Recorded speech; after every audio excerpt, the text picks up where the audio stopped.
అన్నా నమస్తే అన్న. చాలా రోజులకు వెనీర్ వర్క్ అయితే వచ్చింది. ఈ మధ్య కాలంలో చాలా రేర్ గా అయితే పాలిష్ చేశాను.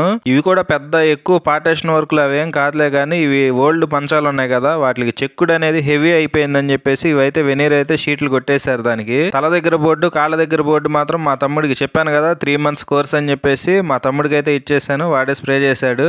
ఇవి వచ్చేసరికి సైడ్ పట్లు, ఇంకా ఏమీ చేయట్లేదని చెప్పేసి నేనైతే ఇదైతే మాత్రం తీసుకున్నాను స్ప్రే చేయడానికి. ప్రెసెంట్ నేను స్ప్రే చేసేది పియూ షీలర్ మాత్రమే. గ్లాసీ అనేది ఫైనల్ లో అది తర్వాత చూపిస్తాను. పియూ షీలర్ కూడా మంచి గ్లేజింగ్ అయితే వచ్చింది. ఈ సార్ వాళ్ళు అయితే ఈ గ్లేజింగ్ చాలు అని చెప్పి అన్నారు. కాదు, నేను పియూ గ్లాసీ అయితే మాత్రం కంపల్సరీ స్ప్రే చేయాల్సిందే అని చెప్పాను. అంతైనా గ్లాసీ లుక్ వేరుగా ఉంటుంది, షీలర్ లుక్ వేరుగా ఉంటుంది. షీలర్ వచ్చేసరికి కొన్ని రోజుల్లో డల్ అయిపోతుంది. ఇక నాడు చెప్పాను కదా మా తమ్ముడు స్ప్రే చేశాడు తలకాడ బోట్లు, కాళ్ళకాడ బోట్లు అని చెప్పేసి. ఆ బోట్లు అయితే ఇవే. ఇవి చూసిన తర్వాత అయితే మాత్రం కొంచెం లైన్ లో పడ్డాడని అనిపించింది. మీకు ఎలా అనిపించిందో కామెంట్ సెక్షన్ లో కామెంట్ చేయండి. ఈ వీడియో మీకు నచ్చినట్లయితే లైక్ చేసి ఛానల్ సబ్స్క్రైబ్ చేసుకోండి. నెక్స్ట్ వీడియోలో మళ్ళీ కలుద్దాం. బాయ్.